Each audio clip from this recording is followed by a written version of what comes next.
Hello guys, welcome back to my YouTube channel. അപ്പോൾ രാവിലെ തന്നെ ഞാനും അച്ഛനും കൂടെ ഈ പോകുന്നത് അമ്മേനെ കൂട്ടാനാണ് കേട്ടോ. അമ്മ ഇന്ന് വരുന്നുണ്ട്. ആഫ്റ്റർ 10 months, അതെ 10 മാസത്തിന് ശേഷമാണ് അമ്മ മസ്കറ്റിലേക്ക് വരുന്നത്. അങ്ങനെ രാവിലെ 6:15 ആയപ്പോഴത്തേക്കും ഞാനും അച്ഛനും കൂടെ എയർപോർട്ടിലേക്ക് പോയിട്ടോ.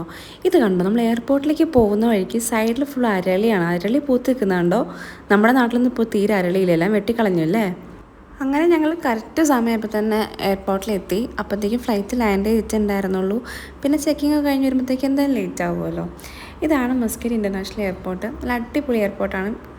ഭയങ്കര ഭയങ്കര സ്പേഷ്യസ് ആണ്. ഓഫ് കോഴ്സ് എയർപോർട്ടാകുമ്പോൾ നല്ല സ്പേസ് ഉണ്ടാവുമല്ലോ. കണ്ടോ, എൻ്റെ വ്ളോഗിങ് എടുത്തുകൊണ്ട് എൻ്റെ അച്ഛനൊക്കെ ഉണ്ടോ. ഇത് വന്നിട്ട് എയർപോർട്ടിന് ലേ ഔട്ട് കൊടുത്തിരിക്കുന്നതാണ്. അപ്പോൾ ഞാൻ ജസ്റ്റ് അത് ഇൻക്ലൂഡ് ചെയ്തിട്ടുള്ളൂ. ഭാര്യനെ കാണാൻ വേണ്ടിയിട്ടുള്ള തത്രപ്പാടിലാണ് എൻ്റെ അച്ഛൻ തോന്നുന്നു. ഭയങ്കര സ്പീഡായിരുന്നു നടത്തത്തിലൊക്കെ. അങ്ങനെ ഞങ്ങളിതാ വെയിറ്റിംഗ് ഏരിയയിൽ ഇങ്ങനെ നോക്കിയിരിക്കുകയാണ്. ഭാര്യനെ കാത്തിരിക്കുന്ന എൻ്റെ അച്ഛൻ.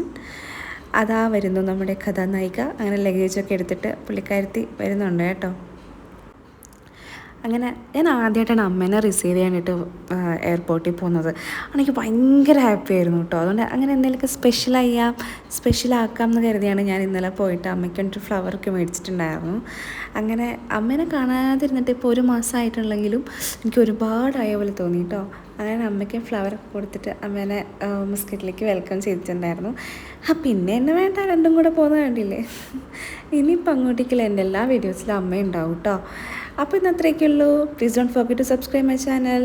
ബൈ.